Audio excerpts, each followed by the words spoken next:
تو یہ مکی اور مدنی سوروں کا فرق ہے جو آپ کے سامنے پیش کیا.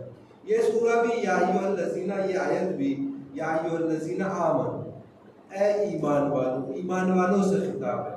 خطاب کیا ہے؟ 3 چیزیں کرنے کی حکم دیا جا رہا ہے. سب سے پہلے اللہ کی اطاعت کرو، رسول اللہ کی اطاعت کرو اور اولی الامر کی اطاعت. یہ 3 حکم دیے گئے. واضح کیا میں نے آپ کی خدمت میں کہ اللہ اور رسول ان کی اطاعت تو مشخص ہے، لیکن اولی الامر کون ہے؟ حدیث آپ کے سامنے پیش کی کہ اولی الامر جو ہے، صاحبان امر جو ہے، وہ اہل بیت علیہ السلام ہے، 12 امام ہیں. ان کے علاوہ کوئی اولی الامر نہیں ہے. انشاءاللہ کل اولی الامر کے موضوع پر ہم گفتگو کریں گے. تو یہ اطاعت کا حکم دیا جا رہا ہے ایمان والوں کو. 2 دن ہم نے ایمان سے متعلق گفتگو کی کہ ایمان ہے کیا، ایمان کہتے کسے ہیں. 2 دن ہم نے گفتگو کی. انشاءاللہ آج اطاعت پہ گفتگو کریں گے کہ اطاعت کسے کہتے ہیں، اطاعت کے معنی کیا ہے. عزیزوں، اطاعت کے معنی ہے پیروی. اطاعت کے معنی ہے پیروی. جب کسی چیز کا حکم دیا جاتا ہے تو اس کو مان لینا. مثال کے طور پر پہلے زمانے میں رواج کیا تھا کہ ایک آقا ہوتا تھا، ان کا آقا ہوتا تھا اور ایک غلام ہوتا تھا. تو جو بھی آقا کہتا تھا وہ اس کا بندہ ہے، وہ اس کا غلام ہے، اسے سننا ہی ہے اس کا. اگر ایک شخص سے آپ کہیں کہ تم جو کہنا چاہتے ہو کہو، ہم مانیں گے تمہاری بات، نوکر ہو گھر میں، آپ اس سے کہیں کہ پانی لے آؤ، وہ پوچھے پانی کیوں چاہیے آپ کو، پوچھنے کا حق اسے نہیں ہے. جب وہ نوکر بن گیا ہے، جب آپ سے، یا اگر نوکر نہیں بھی ہے، اسے تقاضا کیا کہ آپ جو کہیں گے میں سنوں گا. اگر اتنا بھی تقاضا کیا ہے اس نے تو اس کو پوچھنے کا حق نہیں ہے کہ پانی مانگا تو پانی کا کیا کریں گے، چائے مانگا تو چائے کا کیا کریں گے. اسے یہ پوچھنے کا حق نہیں ہے، کیونکہ اس نے اطاعت کرنی ہے، آپ اس نے پیروی کرنی ہے، حکم کو ماننا ہے. اب اسے یہ حکم ماننا ہی ہے. تو اسی طریقے سے یہ اطاعت اللہ کی بھی ہے. ایمان والوں کو اس کا حکم دیا جا رہا ہے. جو ایمان نہیں لائے ان سے کوئی مطلب ہی نہیں ہے. جو ایمان نہیں لائے ہیں ان سے اطاعت کرنے کے لیے کہا بھی نہیں جا رہا ہے. وہ آزاد ہے، وہ چاہے ایمان لائے چاہے نہ لائے. لیکن جب ایمان لائے ہیں تو اب جو اللہ کہہ رہا ہے وہ سننا ضروری ہے. اب جو پروردگار عالم کہہ رہا ہے اس کی بات ماننا ہے. پروردگار عالم نے کہا کہ اللہ کی اطاعت کرو، رسول اللہ کی اطاعت کرو اور اولی الامر کی اطاعت کرو. یہ 3 اطاعتوں کا حکم دیا. ٹھیک ہے. تو اب جب ایمان لائے ہو تو ماننا ہی ہے. آپ نے سنا ہوگا ایک مشہور روایت ہے، ہم اس کو غلط جگہ پر استعمال کرتے ہیں. مشہور آیت ہے کیا، لا اکراہ فی الدین، دین میں کوئی جبر نہیں. مل جل کے ایک سلوات پڑھے محمد وآل محمد.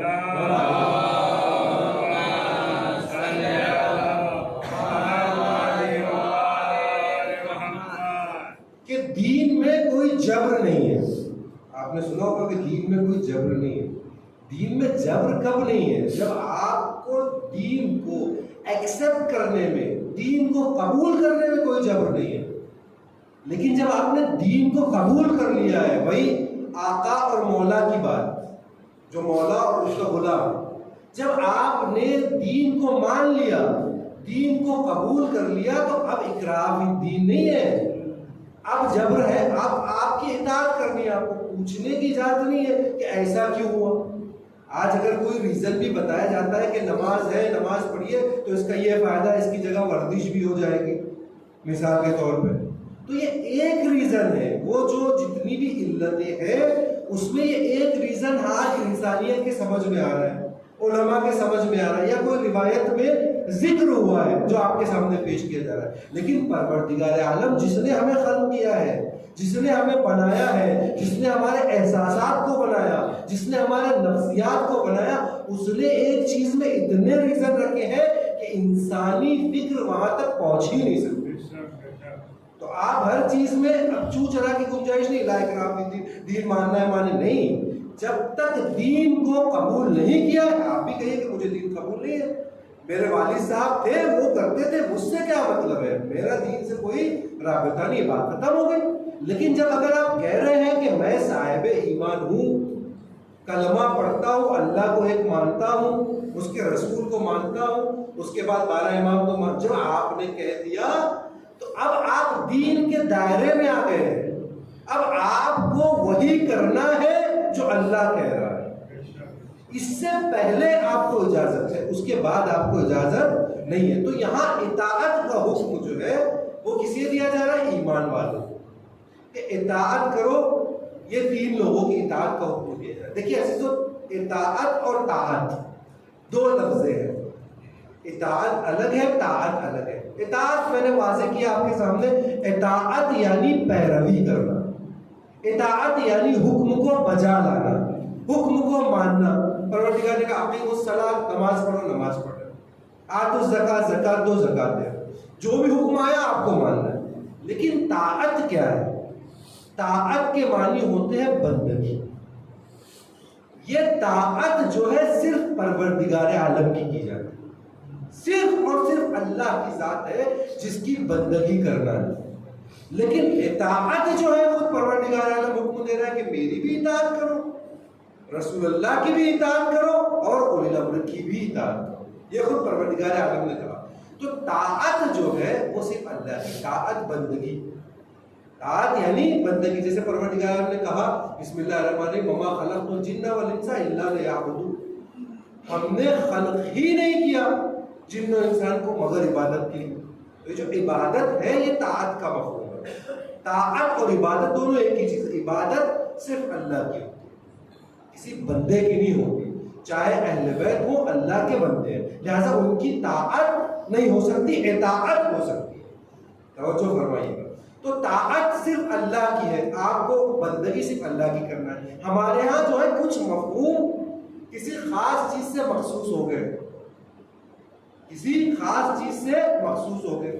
مثال کے طور پر میں کہوں عبادت, میں ابھی عبادت کر کے آ رہا ہوں, تو آپ کیا سمجھیں؟ نماز پڑھ کے آ رہا ہوں, دعا کر کے آ رہے ہوں. پھر آیت کیا کہہ رہی ہے کہ انسان کو اور جنات کو خلق ہی نہیں کیا مگر عبادت کے بغیر.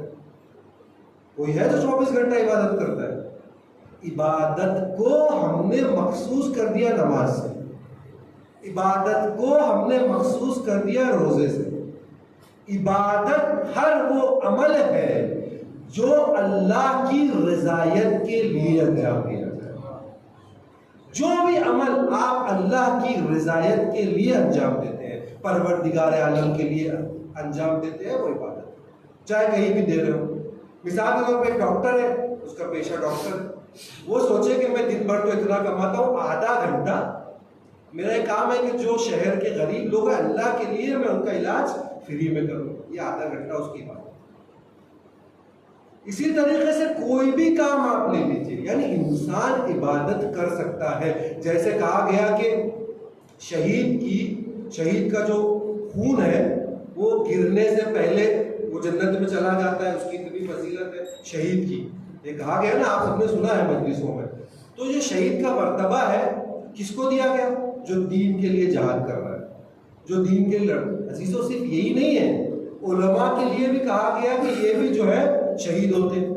اس کے علاوہ اس کے لیے بھی کہا گیا ایک شخص ہے صبح سے لے کر شام تک اپنے بچوں کے لیے حلال رزق کمانے کے لیے گیا ہے, حلال رزق لے کے آتا ہے. ایک شخص ہے صبح میں, اس کے مقابلے میں صبح میں مسجد میں آتا ہے, شام سے نکلتا ہے, گھر میں بچے بھوکے. اس کی یہ عبادت نہیں ہے, لیکن وہ شخص ہے جو نماز بھی پڑھتا ہے اور ساتھ میں بچوں کے لیے روزی کا انتظام بھی کرتا ہے. پھر بات روزی کی آ گئی تو یہاں بھی عرض کر دوں کہ روزی بھی جو ہے ہم نے اس کو مخصوص کر لیا پیسے سے. ہم نے روزی کو مخصوص کر لیا پیسہ. روزی یعنی پیسہ نہیں عزیزو, روزی یعنی پیسہ نہیں ہے. روزی یعنی ہر وہ چیز, ہر وہ نعمت جو اللہ کی طرف سے آپ کو عطا ہوتی ہے. اچھے بچے بھی روزی ہے, آپ کی غذا بھی روزی ہے, نوکری بھی روزی ہے. ہر وہ چیز جو اللہ کی نعمت ہے آپ کو ملی, یہ آپ کی روزی ہے. مل جل کے ایک صلوات پڑھے محمد وعلی محمد.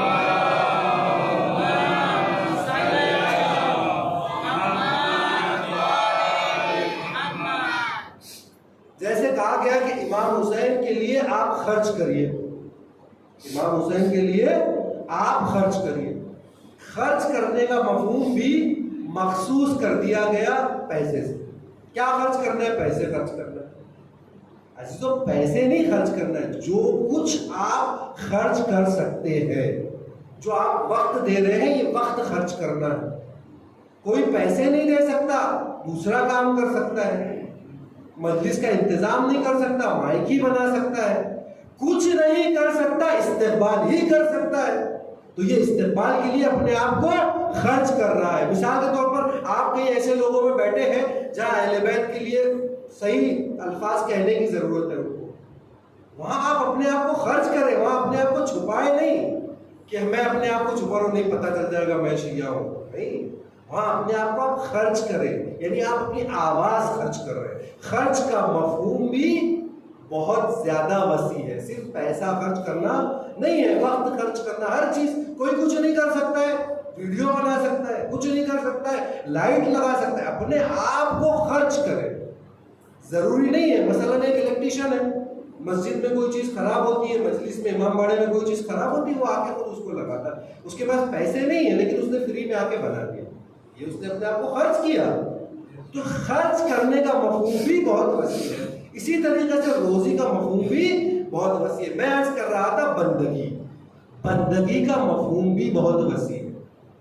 تو وہ شخص جو صبح سے اپنے بچوں کی حلال روزی کے لیے گھر سے نکل رہا ہے، اگر وہ مر جائے تو اس کی موت بھی شہادت کی موت ہے. حلال روزی کے لیے گیا ہے، بچوں کو رزق لانے کے لیے گیا ہے. اسلام نے کہا کہ نہیں، یہ بھی عبادت ہے. تو ہر وہ کام جو آپ اللہ کے لیے کر رہے ہیں وہ طاعت ہے، وہ بندگی ہے. اب آپ کے سمجھ میں آ گیا. اسی لیے پروردگار عالم نے کہا کہ ہم نے جن اور انس کو خلق کیا عبادت کے لیے. آپ ہر چیز کو، اپنے ہر عمل کو عبادت بنا سکتے ہیں. گھر سے قدم نکالے، بسم اللہ کہہ کے نکالے. پانی پی رہے ہیں، یا حسین کہہ کے پی رہے ہیں. جو بھی کام کر رہے ہیں ہمیشہ دل میں اللہ ہے. جب یہ بات آپ کے اندر آ جائے کہ آپ ہمیشہ عبادت کر رہے ہیں، آپ کا ہر کام اللہ کے لیے ہو، آپ کا ہر کام اللہ کے، جب آپ کا ہر کام اللہ کے لیے ہوگا، ہر کام آپ اللہ سے شروع کریں گے اور اللہ کے لیے کریں گے، عبادت ہے. کوئی نہیں کہہ سکتا کہ عبادت نہیں ہے. تو عبادت کو ہم نے مخصوص کر دیا نماز سے، دعا سے. بلکہ عبادت آپ کو صرف اللہ کی کرنی ہے، کسی اور کی عبادت نہیں کرنی ہے. سجدہ صرف اللہ کو کرنا ہے، کسی اور کو سجدہ نہیں کرنا ہے. تو یہ ہے طاعت. اطاعت کیا ہے اس کے مقابلے میں؟ اطاعت یہ ہے کہ پیروی کرنا ہے، آپ کو حکم ماننا ہے. جیسے میں نے عرض کیا کہ آپ کو پوچھنے کا حق نہیں کہ پانی چاہیے تو کیوں چاہیے. آپ سے کہا گیا ادا کرو، آپ کو ادا کرنا ہے. یہ اطاعت ہے. کن لوگوں کی اطاعت کا حکم دیا جا رہا ہے؟ اللہ کی اطاعت کا، رسول اللہ کی اطاعت کا اور اولی الامر کی اطاعت کا. جب یہ تینوں اطاعتیں ہوں گی تو آپ جو ہے ایمان والے ہیں، آپ ایمان کے ساتھ ہیں. توجہ فرما دیں. رسول اللہ کے زمانے میں ایک شخص آیا، جب رسول اللہ جنگ کر رہے تھے تو دو نوجوان آئے. انہوں نے آ کے کہا کہ یا رسول اللہ، ہم آپ کے ساتھ جنگ کرنا چاہتے ہیں، آپ کے رکاب میں جنگ کرنا چاہتے ہیں، لیکن ہمیں آپ کے دین وین سے کوئی مطلب نہیں ہے. اگر آپ جیتیں گے تو مال غنیمت ہمیں دے دیجیے گا. توجہ فرما رہے. کم سے کم صاف تو تھے. کچھ تو ایسے تھے کہ دل میں مال غنیمت کی محبت تھی لیکن زبان پہ نہیں لاتے تھے. ایک سوال پڑھے مل جل کے محمد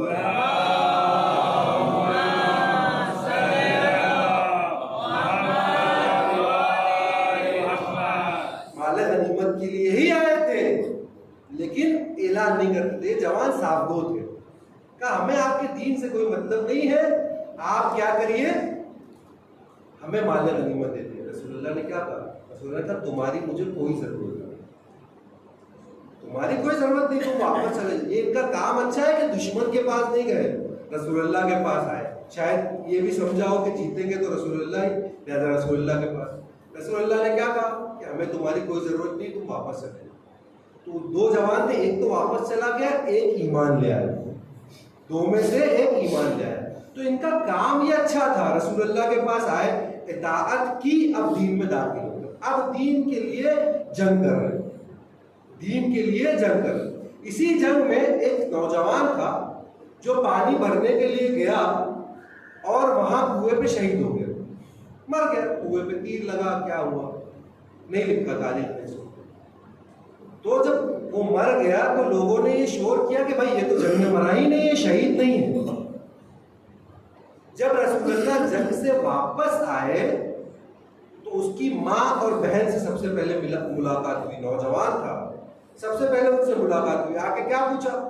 ماں کہتی ہے کہ یا رسول اللہ کیا میرا بیٹا حق پر مرا ہے؟ اللہ نے جس پر نہیں پوچھا کہ کیوں مر گیا, نہیں پوچھا کہ کیسے مر گیا, جوان تھا, میں اس سے محبت نہیں, کیا پوچھا کہ حق پر مرا ہے. رسول اللہ نے کہا کہ اگر کوئی حق پر ہے تو تمہارا ہی بیٹا تھا, اور خدا کی قسم وہ جنت میں ہے. یعنی کیونکہ خدا کی نیت سے آیا تھا, خدا کا ارادہ کر کے آیا تھا, ابھی جنگ کی نہیں ہے, جنگ سے پہلے شہید ہو گیا ہے, لیکن پھر بھی اسے شہید کہا جا رہا ہے. مل جل کے ایک صلوات پڑھے محمد والا.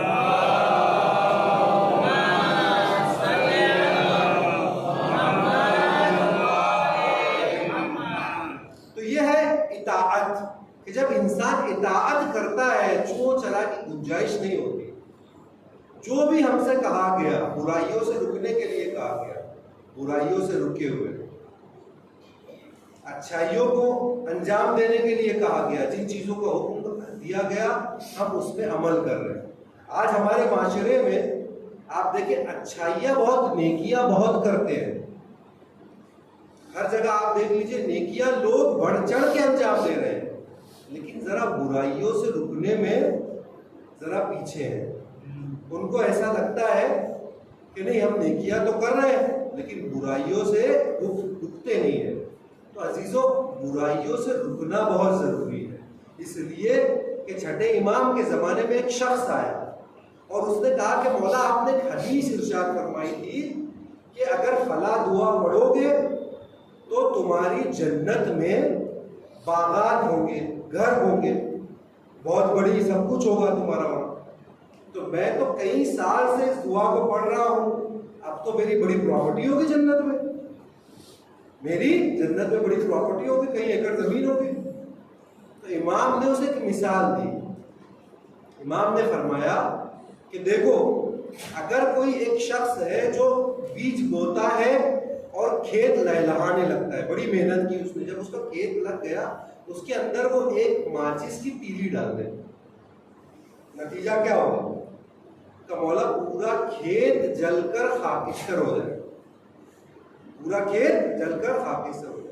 مولا نے کہا بس یہی سمجھ لو کہ تمہارے اعمال بھی اسی طریقے سے ہے, جس طریقے سے تم اس کھیت میں ایک تیلی ڈالتے ہو پورا کھیت جل جاتا ہے, جتنے اچھے اعمال انجام دیتے ہو اگر ایک برائی کرتے ہو وہ سارے کو جلا کر راکھ کر دیتا ہے. تو توجہ رکھنے کی ضرورت ہے, ضرورت اس بات کی ہے کہ برائیوں سے بھی رکے. بعض اوقات بعض علماء کہتے ہیں کہ آپ زیادہ اچھائیاں انجام نہ دیجیے لیکن حرام کام انجام نہ دیں. کوئی بھی کام جو حرام ہو اسے انجام نہ دیں. تقویٰ بھی یہی ہے, تقوی کے کئی مراحل ہیں, کئی درجے ہیں, لیکن سب سے پائن ترین اور سب سے نیچا جو درجہ ہے تقوی کا وہ یہ ہے کہ انسان کیا کرے, واجبات کو انجام دے اور حرام چیزوں سے پرہیز کرے. یعنی سب سے آسان, اس سے آسان کچھ ہو ہی نہیں سکتا ہے. تو جب انسان کو اطاعت کرنی ہے, پروردگار عالم نے بتایا کہ ان تینوں کی اطاعت کرنی, ان تینوں کی اطاعت کرنی ہے. تو جب انسان اطاعت کرتا ہے تو پھر پروردگار بھی اسے صحیح معنی میں انسان بنا دیتا ہے. اسی لیے کسی نے کہا تھا کہ ملا شدن چاسا, مولانا ہونا بہت آسان ہے ملا ہوتا, لیکن آدم شدن محال, انسان بننا بہت مشکل ہے. توجہ فرما رہے آپ, کیونکہ صحیح معنی میں انسانیت میں کل عرض کر رہا تھا آپ کی خدمت میں کہ اسلام کا پیغام جو ہے وہ انسانیت ہے. اسلام کا پیغام انسانیت ہے, انسان بننا جو ہے یہ سب سے اہم ہے. تو اگر کوئی اطاعت کرتا ہے تو پھر اللہ اسے انسانیت عطا کرتا ہے. ایک حمال تھا جو حمالی کیا کرتا تھا, مشہور واقعہ ہے. ایک دن وہ حمالی کر رہا تھا, کچھ سامان لے جا رہا تھا, بوریاں وغیرہ, تو ایک بچہ چھت پر سے گرا اور فوراً ہی مر گیا. ماں باپ آئے, رونے لگے, گریا کرنے لگے کہ یہ بچہ ہمارا تھا, مر گیا. حمال نے دیکھا, اسے اچھا نہیں لگا, اس نے ہاتھ اٹھایا اور دعا کی, ہاتھ اٹھا کے دعا کی, بچہ چلنے لگا. اب جیسے ہی آگے بڑھا لوگوں نے اس کا دامن پکڑ لیا.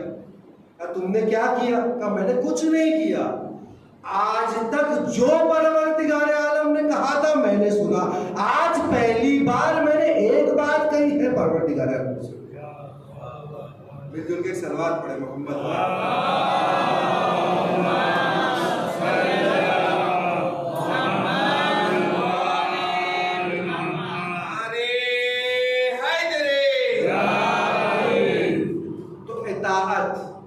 اطاعت دیکھیے یہ تو بہت اونچے درجے کی اطاعت ہے جو ہمیں کہا گیا، یہ تینوں کی اطاعت. اس سے نیچے درجے کی بھی اطاعتیں موجود ہے، واجب ہے، جیسے ماں باپ کی اطاعت کرنا.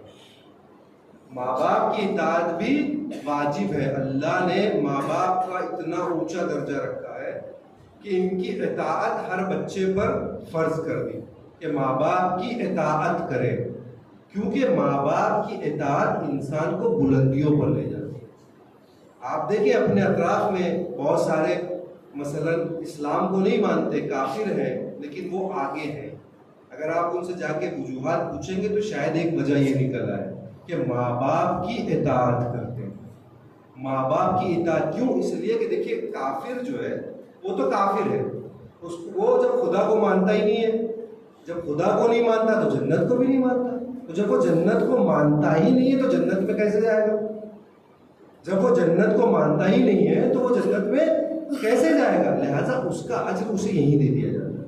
لیکن مومن کیونکہ جنت پر، خدا پر بھی ایمان رکھتا ہے، جنت پر بھی ایمان رکھتا ہے، برزخ پر بھی ایمان رکھتا ہے، لہٰذا اس کے لیے وہاں کچھ چیزیں محفوظ ہیں. لیکن کافر تو مانتا ہی نہیں ہے، جب مانتا نہیں ہے تو اسے وہاں کی ضرورت ہی نہیں، یہیں دے دیا جاتا ہے. اسی لیے جو سائنسداں ہیں یا جو انسانیت کی فلاح اور بہبودی کے لیے کام کر رہے ہیں، انسانیت کو آگے بڑھانے کے لیے، اللہ ان کا اجر انہیں یہیں دے دیتا ہے.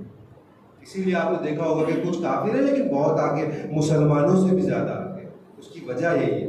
لیکن کیونکہ مومن ایمان رکھتا ہے لہٰذا اسے وہاں اجر دیا جائے گا. ایک اور سن لیجئے یہاں پہ واقعہ. ایک عارف تھے بہت بڑے، وہ ایک جگہ سے گزر رہے تھے. انہوں نے دیکھا کہ کچھ بچے کھیل رہے ہیں، کچھ بچے کھیل رہے ہیں بال سے. جب انہوں نے دیکھا تو انہوں نے کہا بچوں میں بھی آج تمہارے ساتھ کھیلتا ہوں. بچے بھی خوش ہو گئے کہ چلو عارف بھی ہمارے ساتھ کھیل رہے. تھوڑی دیر جب انہوں نے کھیلا اس کے بعد بال ہاتھ میں لیا، لینے کے بعد کہا کہ دیکھو بچوں، اس بال کو جتنی تیز زمین پر مارو گے اتنا ہی اوپر جائے گا. ایک بار مار کے دکھایا، پھر اس سے تیز، پھر اس سے تیز مارا، پھر اوپر گیا. کئی بار اس عمل کو دہرایا، بتایا انہوں نے، عمل اور رد عمل، ایکشن اور ری ایکشن، سائنس کا قانون بھی. جتنا تیز مارو گے اتنی اوپر جائے گا. کہا 3 جگہ ایسی ہے جہاں پر تم اپنے آپ کو جتنا جھکاؤ گے اتنا بلندی پر جاؤ گے. سب سے پہلی جگہ جو ہے وہ اللہ کا دربار ہے، جہاں اپنے آپ کو جتنا جھکاؤ گے، سر کو جتنی زور سے مارو گے اتنی اوپر جاؤ گے. جتنے سجدے کرتے چلے جاؤ گے اتنی بلندی عطا ہوتی چلی جائے گی. پہلی جگہ بتائی کہاں؟ اللہ کے یہاں، کہ جتنا اپنے آپ کو مارو گے اوپر جاؤ گے. دوسری جگہ بتائی کہ دیکھو دوسرا دربار اہل بیت کا دربار ہے. یہاں اپنے آپ کو جتنا جھکاؤ گے، اگر یہاں کی کنیز بھی بن جاؤ گے فضا تو جنت میں جگہ ملے گی. جتنا جھکو گے اتنا اوپر جاؤ گے. دوسری جگہ. تیسری جگہ عارف نے بتائی کہ ماں باپ ہے، جہاں جتنا اپنے آپ کو جھکاؤ گے، جتنا جھکو گے اتنا بلند ہوتے چلے جاؤ گے. مل جل کے ایک صلوات پڑھتے محمد.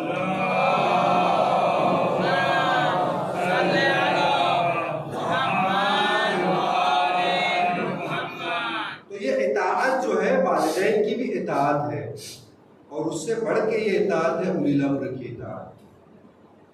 اولی الامر کی اطاعت اس سے بڑھ کے اطاعت ہے. آپ دیکھیں ابوالفضل عباس سرکار باوفا کیسے اپنے اولی الامر کی اطاعت کرتے. میں نے عرض کیا کہ اولی الامر کون ہے، حدیث بھی پیش کی آپ کی خدمت میں. انشاءاللہ کل وقت رہا تو اس پہ بحث بھی کریں گے. لیکن ابوالفضل عباس کو دیکھیں، سرکار وفا کو دیکھیں کہ آپ نے کیسے اطاعت کی. امام حسین ایسی اطاعت کی نظیر نہیں ملتی، ایسی اطاعت کی نظیر نہیں ملتی. اور صرف امام حسین کی اطاعت نہیں ہے، رسول اللہ کی بھی اطاعت. اللہ کی بھی اطاعت ہے. اللہ کی اطاعت کیسے؟ ابھی ابوالفضل عباس چھوٹے ہیں, مولا کے زانوں پر بیٹھے ہوئے ہیں مولا کائنات. مولا جو ہے سکھا رہے ہیں, ایک بیٹا کہو ایک, مشہور واقعہ آپ نے سنا, مولا نے کہا ایک, کہا کہو دو, نہیں کہتے. پھر کہا دو کہو, پھر نہیں کہتے. کہا تین, دو کہو, پھر نہیں کہتے. 3 بار کہا. جب مولا عباس نے نہیں کہا تو پوچھا کہ بیٹا دو کیوں نہیں کہتے؟ کہا بابا جس زبان سے ایک کہہ دیا اس زبان سے دو کیسے کہوں؟ یعنی جس زبان سے اللہ کی توحید کا اقرار کر لیا اس زبان سے اس کی دوئیت کیسے کہوں؟ اگر آپ کا حکم ہے تو دو کہہ لیتا ہوں. یہ دیکھیں اللہ کی اطاعت کیسے موزن ہے. اس کے بعد دوسری, پیغمبر کی کیسے اطاعت کرتے ہیں. روایتوں میں ہے کہ اتنے حسین و جمیل تھے مولا عباس. آپ دیکھیں کہ اگر ایک گھرانے میں جہاں پر سب ڈاکٹر ہوں, اگر اس میں کوئی ایک ڈاکٹر بن جائے تو کوئی بڑی بات نہیں. سبھی بزنس مین ہیں تو ایک بچہ بھی بزنس مین بن گیا, اس میں کوئی بڑی بات نہیں, کوئی معمولی سی بات ہے. لیکن ایک گھرانہ ایسا ہے جہاں پہ کوئی پڑھے لکھے لوگ نہیں, اگر وہاں کوئی ڈاکٹر بن جائے تو آپ کہیں گے کہ ہاں یہ ڈاکٹر بن گیا, بڑی بات ہے. کوئی بزنس مین نہیں ہے, سارے سرکاری نوکر ہے, وہاں پہ ایک بڑا بزنس مین بن جائے تو لوگ کہیں گے ہاں یہ فضیلت کی بات ہے. ایسے گھرانے میں جہاں سب خوبصورت ہو, ایسے گھرانے میں سرکار باوبا کو قمر بنی ہاشم کہا جاتا ہے. بنی ہاشم کا چاند, جو فرما رہے ہیں یعنی جہاں سب خوبصورت ہے ایسی جگہ پر مولا کو قمر کہا جاتا ہے. تو مولا بہت خوبصورت تھے. اسی طرح جناب علی اکبر جو ہے پیغمبر کی شبیہ تھے. روایتوں نے لکھا ہے کہ جب دونوں ایک ساتھ کسی بازار سے گزرنے لگتے تھے تو لوگ اپنے کاروبار چھوڑ کے ان کی طرف نگاہ کرتے, کیونکہ ایک شبیہ پیغمبر ہے, قمر بنی ہاشم, جہاں سے بھی گزرتے تھے لوگ ان کے چہرے کی طرف نگاہ کرتے تھے. مولا عباس جب بھی علی اکبر کے ساتھ ہوتے تھے, کتابت نہیں ہے یہ, موجود ہے جملے, مولا عباس جب بھی علی اکبر کے ساتھ ہوتے تھے سر کو جھکا کے چلتے. کسی نے آ کے پوچھا کہ مولا آپ علی اکبر سے بڑے ہیں, آپ ان کے چچا ہیں, وہ آپ کے بھتیجے ہیں, آپ ایسا کیوں کرتے؟ کہ علی اکبر شبیہ پیغمبر ہے اور مجھے یہ گوارا نہیں ہے کہ شبیہ پیغمبر کے سامنے میں سر اٹھا کے چلوں. مل جل کے سلوات پڑھے محمد والے.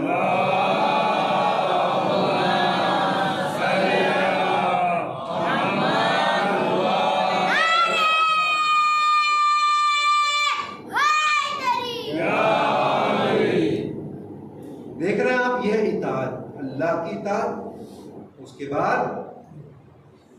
کے بعد پیغمبر کی اطاعت, رسول اللہ کی اطاعت, اور اولی الامر کی اطاعت میں تو ساری زندگی بسر کر دی. اولی الامر کی اطاعت میں ساری زندگی بسر کر دی. ایک دن مولا حسین نے پانی مانگا, کہا کہ پانی دو. پانی لے کے آئے, مولا حسین سو گئے. پھر بیدار کیا, پانی جب پیا تو مولا نے کہا عباس میں ایک دن پانی مانگوں گا اور تم نہ ہو. مولا نے جملہ عرض کیا, کئی دن تک مولا عباس سوئے نہیں. جب جناب زینب نے دیکھا کہ عباس پریشان ہے تو ایک مرتبہ شانہ پکڑ کے لے کے آئے مولا کی خدمت میں, اور کیا کہا, بھیا تم نے ایسا کیا کہہ دیا ہے کہ عباس 3-4 راتوں سے سوتے نہیں ہیں. ایک مرتبہ مولا نے دیکھا, آپ کی آنکھوں میں آنسو آ گئے. ایک مرتبہ مولا نے دیکھا, دیکھنے کے بعد کہا عباس جب میں جس زمانے کی بات کر رہا ہوں تم نہیں ہوگے. یہ اطاعت, نیند نہیں آتی ہے, اسے کہتے ہیں اطاعت. اتنی دیکھیے, انسان اگر اس کے پاس کوئی طاقت نہ ہو, اس کے اندر کوئی قوت نہ ہو کسی بھی چیز کو, صرف جسمانی طاقت کی بات نہیں کر رہا ہوں, ہر چیز کی طاقت. مثال کے طور پر ایک غریب ہے, وہ غریب یہ کہے کہ بھائی اگر ہمارے پاس پیسہ ہو تو ہم ربا نہیں کریں گے, سود نہیں لیں گے. بھائی پیسہ ہوگا تو بات کریے گا, جس کے پاس پیسہ ہے اگر وہ سود نہ لے, وہ ربا نہ لے تو بات ہے. بیاج جسے آپ کہتے ہیں, اگر پیسہ ہوتے ہوئے وہ بیاج نہیں لے رہا ہے تو بڑی بات ہے, اس کے پاس پیسہ ہے وہ نہیں لے رہا. لیکن یہ غریب کا کہ اگر ہمارے پاس پیسہ ہوگا تو ہم بیاج نہیں لیں گے, یہ کون سی بات ہے. اسی طریقے سے کمزور آدمی ہو گئے کہ اگر ہمارے پاس طاقت ہو تو ہم اس پہلوان کو شکست دے دیں گے، جب ہوگا تو دے گا جگہ بھی ہے۔ تو جب انسان کے پاس کوئی چیز ہو اور وہ اسے رک جائے، اسے صحیح وقت پہ رک جائے، کسی کے اوپر ظلم ہو اور اس کے پاس طاقت ہو کہ وہ جواب دے سکتا ہے لیکن اسے معاف کر دے، ایسے انسان کو شجاع کہا جاتا ہے۔ اس کے اندر طاقت ہے، بدلہ لے سکتا ہے لیکن لیتا نہیں، اسی لیے اسے شجاعت کہتے ہیں۔ مولا عباس کے پاس طاقت موجود ہے، ایسی طاقت موجود ہونے کے باوجود ہر جگہ امام حسین کے ہونٹوں پہ مولا عباس کے کان لگے ہوئے کہ میرا مولا مجھ سے کیا چاہتا ہے، میرا مولا مجھ سے کیا چاہتا ہے۔ ایک بہت ہی پیاری بات ہے، آپ کی خدمت میں عرض کر دوں کہ کہتے ہیں کہ یہ نہیں ہے اطاعت صرف یہ نہیں ہے کہ انسان سوچے کہ جو مولا کہتا ہے اس کے اوپر عمل کرے، نہیں۔ جناب مسلم کو دیکھیے، مسلم یہ نہیں سوچتے کہ امام حسین نے کیا کہا ہے، بلکہ جو چیز امام حسین کو اچھی لگتی ہے ان کو یہ گمان بھی گزرتا ہے کہ مولا یہ چیز پسند کریں گے، اس چیز کو انجام دیتے ہیں، اور جو چیز ان کو لگتا ہے کہ مولا کو ناگوار گزرے گی اسے انجام نہیں دیتے۔ کوفے میں ایسے ہی ہوا، اسی طرح مولا عباس بھی ہے۔ اطاعت صحیح معنی میں یہ اطاعت ہے کہ انسان ہر بات کہنے کی ضرورت نہیں ہے کہ کیا مولا کو پسند ہے، آپ کو جہاں لگے کہ میرے اس کام سے میرے زمانے کا امام ناراض ہوگا اپنے آپ کو روک لیجئے، جہاں لگے کہ اس کام سے میرے زمانے کا امام خوش ہوگا چاہے ساری دنیا ناراض ہو جائے، انجام دیجئے۔ یعنی آپ کی توجہ جو ہے صرف اپنے زمانے کے امام کے لیے ہو، ضروری نہیں ہے کہ آپ جو ہے سوچے امام کہیں گے یہ چیز تو امام زمانہ نے کہی نہیں، ہم کیسے انجام دیں۔ نہیں عزیزو، اس پہ توجہ رہنا چاہیے، جہاں بھی آپ کو محسوس ہو کہ میرے اس کام سے امام راضی ہوں گے آپ اس کام کو انجام دیجیے، چاہے دنیا کچھ بھی کہے۔ ہمیں دنیا سے کیا مطلب ہے، دنیا تو کہتی رہتی ہے، لیکن جہاں آپ کو لگے کہ امام ناراض ہوں گے وہاں پیچھے ہٹ جائیے۔ تو یہ مولا عباس بھی اسی شخصیت کا نام ہے، ایسی ہی ایک شخصیت کا نام ہے جسے ہمیشہ اپنے مولا کا خیال رکھتا ہے۔ قوت تو ہے، طاقت تو ہے، لیکن اس کے باوجود اپنے آپ کو روکے ہوئے۔ یہ بہت بڑی بات ہے، اتنی بڑی بات ہے۔ اگر آپ دیکھیں کہ مولا عباس کا ایک خطبہ ہے جو آپ نے مکے میں ارشاد فرمایا ہے، مولا عباس کا ایک خطبہ ہے۔ میں نے آپ کے سامنے عرض کر رہا تھا کہ مولا جو ہے بہت اچھے خطیب بھی ہے، لیکن کیونکہ امام حسین موجود ہے اس لیے مولا کے خطبے ظاہر نہیں ہوئے ہیں۔ جیسے آپ دیکھیں نہج البلاغہ جو ہمارے سامنے ہے، امیر المومنین کتاب ہے نہج البلاغہ، آپ سبھی جانتے ہوں گے۔ کتاب جو ہے، اس کتاب میں مولا کے خطبے جمع کیے گئے۔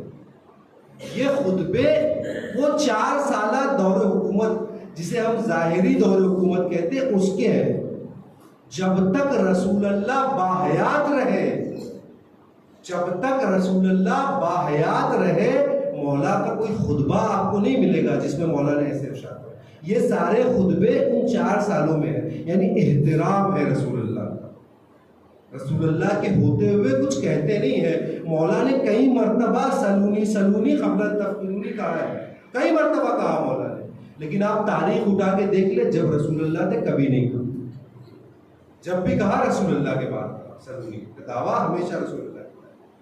ایسے ہی مولا عباس کو جو ہے موقع نہیں ملا ہے خطابت کرنے کا، کیونکہ امام حسین موجود ہے، اس سے پہلے امام حسن موجود ہے، لہذا مولا کو موقع نہیں ملا۔ اگر مولا کو موقع مل جاتا تو آج ایک نہیں 2 نہج البلاغہ ہوتی۔ مل جل کے ایک سلوات پڑھے محمد والے۔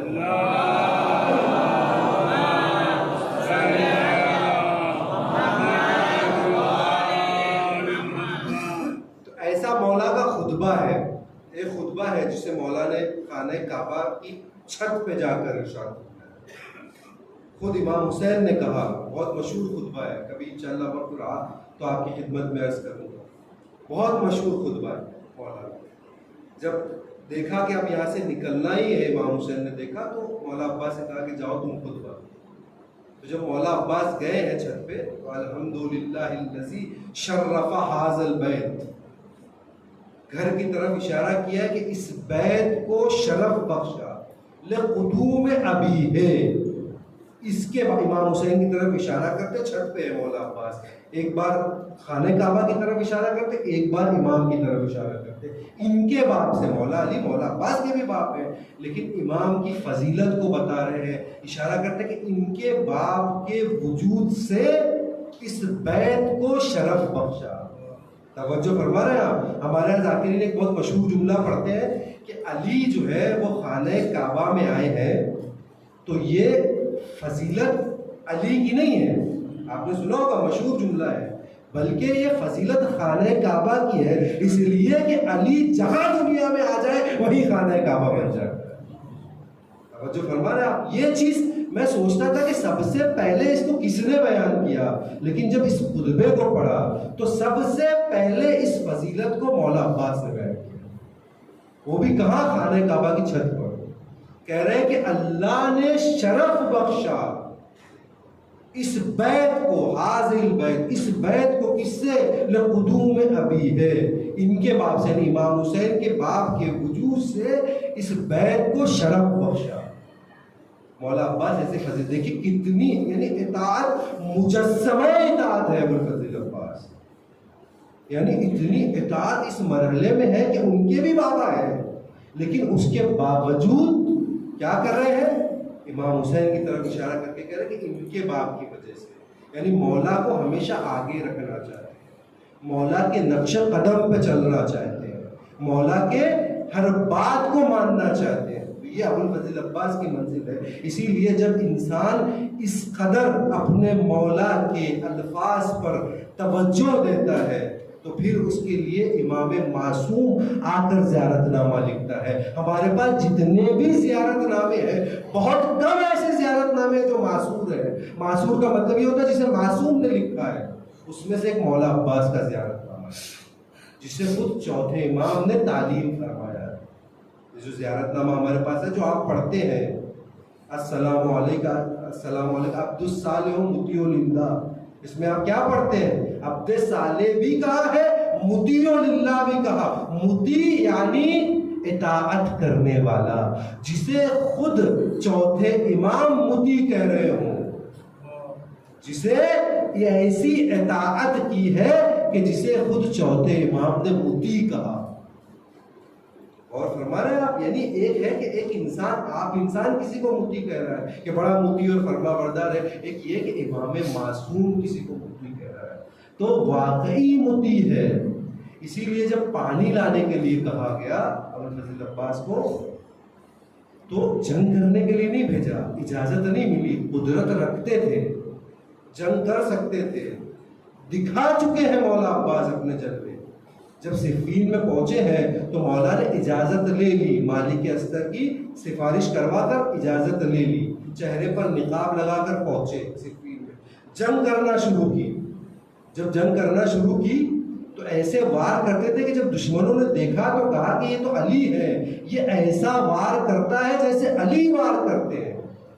تو لوگوں نے کہا علی آ گئے. کہا نہیں، علی کی پہچان یہ ہے، دو طرح کی جنگ ہوتی ہے، ایک تن بدن ہوتی ہے، ایک دشمن کا آدمی ایک اپنا آدمی، ایک یہ کہ مغلوبہ ہوتی ہے، سب مل کے حملہ کرتے ہیں.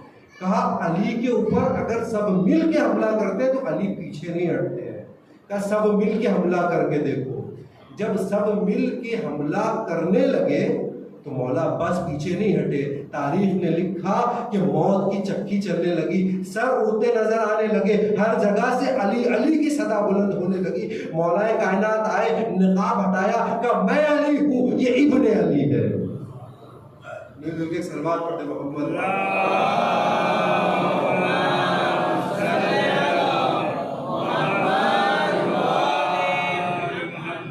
تو جنگ کرنے کی صلاحیت رکھتے ہیں.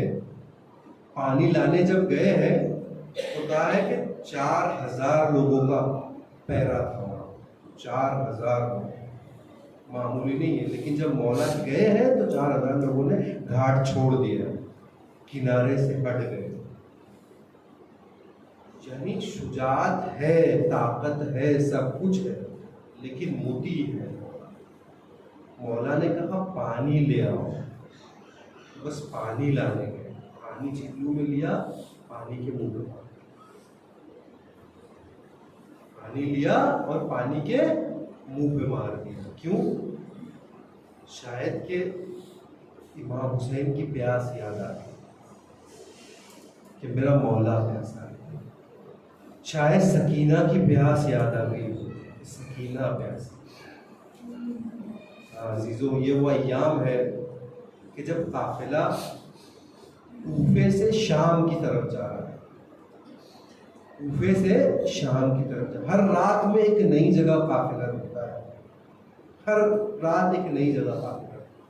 ایک مرتبہ قافلے نے دیکھا کہ قلعے پہ بہت دور ایک قلعہ ہے جس میں لائٹ جل رہی ہے. کہاں رات میں آج یہیں قیام ہے, جسے تاریخ نے قلعہ شیری لکھا. قلعہ شیری, شیری جو تھی وہ بی بی شہربانو کی کنیز تھی. جب بی بی شہربانو کی کنیز تھی جسے امام حسین نے آزاد کر دیا. شیری نام ہی عرب نہیں ہے, عجم نام ہے. شیری عجمی ہے, عرب نہیں ہے. مولا نے انہیں آزاد کر دیا, کہا جاؤ شیری ہم نے تمہیں آزاد کر دیا. شیری کیونکہ اس گھر کی پروردہ ہے اور اس گھر کے تمام چیزوں کو دیکھ چکی, آزاد نہیں ہونا چاہتی. کہتی مولا نہیں مجھے رہنے دے. کہا میں نے تمہیں آزاد کر دیا. کہا مولا اگر آزاد ہی کرنا چاہتے ہیں تو ایک وعدہ مجھ سے کریے. کہا شیری کیا چاہتی ہو؟ کہا مولا یہ وعدہ کریے کہ کبھی نہ کبھی آپ میرے گھر ضرور آئیں. ایک مرتبہ مولا نے سر کو جھکایا, اس کے بعد وعدہ کر لیا کہ میں تمہارے گھر ضرور آؤں گا. شیری نے کہا مولا ایک اور وعدہ چاہتی ہوں. کہا کیا؟ کہا آپ اکیلے نہیں آئیں گے, پورے خاندان کے ساتھ آئیں گے, اہل حرم کے ساتھ آئیں گے. مولا نے یہ بھی وعدہ کر لیا. جب آزاد کیا تو ایک قطعہ زمین بھی دے دیا کہ جاؤ یہ شیری تمہارے لیے ہے. ایک قطعہ زمین بھی دے دیا اور خاندان بنی ہاشم میں اعلان کرا دیا کہ شیری آزاد ہو گئی ہے, جو کوئی زادرات دینا چاہتا ہے اسے دے دے. ساری بنی ہاشم کی خواتین کوئی نہ کوئی تحفہ لے کے آئی. اکثر خواتین بنی ہاشم چادریں لے کے آئی, بہت ساری چادریں جمع ہو گئی. ایک مرتبہ شیری نے سوچا اتنی چادروں کا کیا کروں, میں کہوں گا شیری رکھ لو, یہ چادریں کام ہے. شیری آزاد ہو گئی, اپنے کوفے سے دور ایک قلعے پہ اس نے اپنا گھر بنا لیا. دن جو ہے وہ مہینوں میں بیتے, مہینے جو ہے وہ سال میں, وہ وقت بھی آیا جب شیری کو خبر ملی کہ مولا سفر کر رہے ہیں مدینے سے. مولا سفر کر رہے ہیں. ایک مرتبہ شیری خوش ہو گئی کہ مولا تو نکل گئے ہیں, اب ضرور میرے گھر آئے. ہاں اس دن سے شیری کا یہ دستور تھا کہ کوفے کے راستے پہ جا کے بیٹھ جاتی تھی. اس شیری کی بڑی عزت تھی اس گاؤں میں, اس لیے کہ سب کو پتا تھا یہ خاندان نبوت کی کنیز رہ کے آئی ہے. ہاں عزیزوں, جو اس گھر سے منسلک ہو جاتا ہے لوگ اس کی بھی عزت کرتے ہیں. اللہ نے اہل حرم ان کی کیسے عزت کی گئی. شیری کی بڑی عزت تھی. شیری نے لوگوں سے کہا بھی تھا کہ دیکھو میرے مولا نے مجھ سے وعدہ کیا ہے, وہ ایک دن ضرور آئیں گے. میرے مولا جو وعدہ کرتے ہیں وہ پورا ضرور کرتے ہیں. شیری انتظار کرتی تھی, کبھی کچھ خبریں بھی آئی لیکن مولا کا وعدہ یاد آ گیا کہ مولا حسین نے وعدہ کیا ہے آئیں گے ضرور.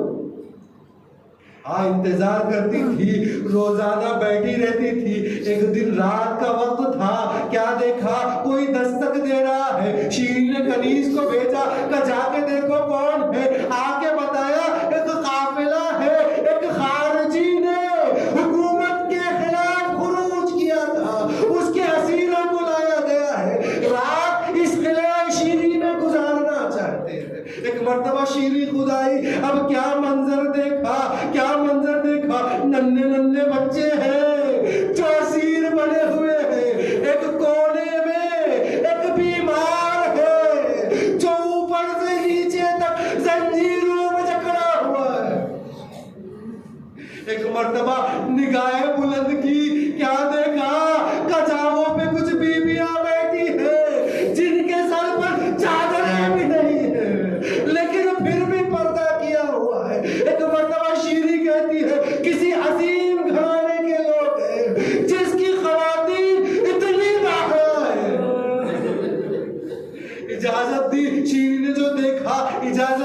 جیسے ہی یہ قافلہ اس قلعے میں آیا نا، شیری کے دل پر عجیب سی کیفیت طاری ہو گئی. شیری بے چین ہے. ہاں، ان کے لیے جیسے ہی دیکھا، ایک مرتبہ دیکھا کہ یہ اسیر ہے جن پہ بڑا ظلم ہوا ہے. اپنے کنیزوں کو حکم دیا، جاؤ اچھا کھانا بناؤ. جیسے ہی ان قافلے نے سنا کہ شیری اتنی مہربانی کر رہی ہے، پوچھا اے شیری اتنی مہربان کیوں ہو؟ کہا میں نے دیکھا میرے مولا جب بھی کوئی قیدی آتا تھا نا، بڑا اچھا برتاؤ کرتے تھے، وہی کھاتے تھے جو اس کو کھلاتے تھے، وہی پلاتے تھے جو خود پیتے تھے. ارے میں ان کی ماننے والی ہوں، میں ابھی وہی کرنا چاہتی ہوں. ایک مرتبہ اس بی بی نے کہا اے شیری تو نے اتنا لطف کیا ہے، ایک لطف اور کر دے. جا، ہم نے جب سے ہمارے اسیر، ہمارے ساتھی، ہمارے والیوں وارث ہم سے جدا ہوئے ہیں، ان کے سروں کو نہیں دیکھا، ذرا ان کے سروں کو ہمیں دلا دے. شیری نے جا کر فوجیوں سے ریکویسٹ کی، سر مل گئے. جیسے ہی سب کو سر ملے نا، بیبیاں روتی نہیں ہے. ایک مرتبہ شیری نے دیکھا کہ ان کے سر انہیں ملے ہیں، خود ہی کہہ رہے ہیں کہ پہلی بار ملے ہیں، پھر کریا کیوں نہیں کرتے؟ اچانک پوچھ لیا کہ کیا یہ تمہارے اپنے نہیں ہیں؟ تم کیوں نہ روتے ہو؟ اے شیری یہ کیسے روئے؟ جب روتے ہیں تو تازیانے مارے جاتے ہیں، جب روتے ہیں تو تماچے مارے جاتے ہیں. ہاں، بیویوں نے شیری نے اجازت دی کہ دل کھول کے رو دو، یہ میرا قلعہ ہے، یہ میرا گھر ہے، یہاں کوئی پابندیاں نہیں ہے. ایک مرتبہ پین کر کے رونا شروع کیے. واہ حسینہ کا کوئی اور نام لو، یہ تو میرا مولا کا نام ہے. کباب پاسا، وہ آگ بنا، ارے سر کو پیٹ لیا. ارے تم کون ہو جو میرے مولا کے خاندان والوں کے نام لے رہے ہو؟ ایک مرتبہ جناب زینب نے بالوں کو ہٹایا. اے شیری پہچانا نہیں، میں حسین کی بہن زینب. جب ہم تیرے گھر آئے ہیں تو تم پہچان نہ سکی، سر کو پیٹ لیا، آئی سر حسین کے پاس. اے مولا آپ نے وعدہ وفا کر دیا، لیکن مجھے معلوم نہ تھا ایسے عالم میں آؤ گے کہ جب شیری کچھ نہیں.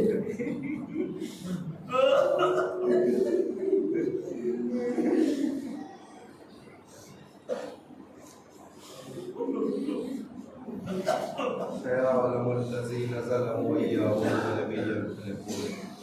بارہ آپ سے محمد والے محمد کا واسطہ اس مختصر سی عبادت کو قبول فرما. بارہ آپ سے محمد والے محمد کا واسطہ جئیں تو تیرے لیے اور تیرے اہل بیت، مرے تو تیرے لیے اور تیرے اہل بیت کے لیے ایسا جذبہ عنایت فرما. بارہ شیار حیدر کرار جہاں جہاں بھی آباد ہے ان کی حفاظت فرما. اللہ جو بھی پریشان حال ہے ان کی پریشانیوں کو دور فرما. اللہ اس فرش ازا کے بچھانے والے، اس میں آنے والے، اس میں شرکت کرنے والے سب کی دلی حاجات کو بھر لا. اللہ جو مقروض ہیں ان کی قرض کی ادائی کا سامان تیرے فتح غیب سے مہیا فرما. اللہ ہمارے گناہوں کو معاف فرما. اللہ جو زیارات کی مشتاق ہیں جو زیارات سے مشرف فرما. قلب نازنین امام زمانہ کو ان سے راضی و خوشنود فرما. اس لائق بنا دے کہ ان کی آواز انصار مشمار.